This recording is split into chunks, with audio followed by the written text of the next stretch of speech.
होतं आणि त्या पदाला आपल्या सर्वांच्या डोळ्यातून अश्रू आले होते।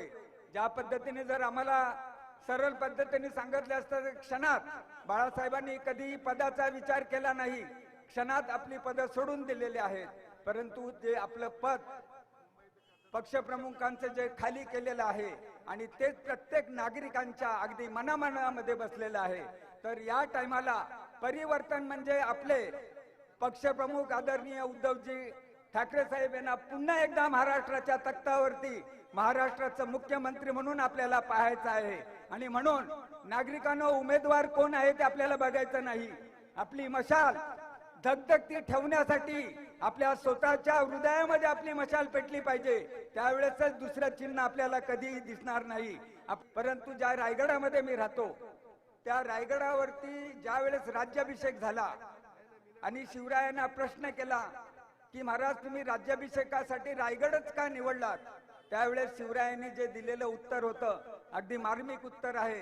त्यांनी सांगितलं की बाकी ठिकाणी सर्व गड आहेत, परंतु कोकणातली माणसं ही जीवाला जीव देणारी माणसं आहेत आणि त्याचं जिवंत उदाहरण म्हणजे नरवीर तानाजी मालुसरे। आपल्या स्वतःच्या मुलाचं लग्न बाजूला ठेवून ते कोंढाण्याच्या स्वारीवरती गेलेले आहोत। बांधवांनो, आपल्याला सर्वांना हेच लक्ष ठेवून आपल्याला येणारी जी परिवर्तन रॅली आहे आणि परिवर्तन जे करायचं आहे ते आपल्याला आपण इकडे तिकडे न करण्यापेक्षा 1+3 एवढेच जर गणित बांधलं तर बरीचशी गणित जुळवली जातात। म्हणून आपण फक्त आपल्या घरामधलं गणित मांडायचं आहे, बाकीची गणित बरोबर मांडली जातात।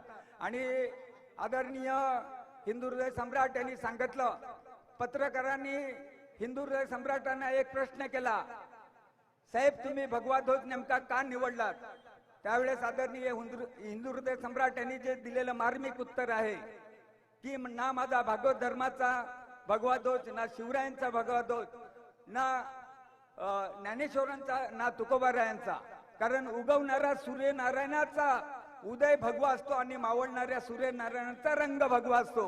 म्हणून या भगव्याचं तेज जे आहे ते आपण अखंडपणे तेवत ठेवायचे आहे आणि आपली मशाल ती धगधगती ठेवण्याचं कार्य फक्त तुमच्या आणि तुमच्या हातामध्ये आहे। येणार मी दीपेश दादाशी गेली 15 वर्ष सातत्याने त्या वार्डमध्ये मी काम करतोय, कारण तिथली बारकाई मला नक्की माहित आहे आणि माझ्या गावाकडून पोलादपूर तालुका आणि समस्त शिवसैनिकांच्या वतीने या ठिकाणी शुभेच्छा देतो आणि इथे थांबतो। धन्यवाद। जय हिंद, जय महाराष्ट्र।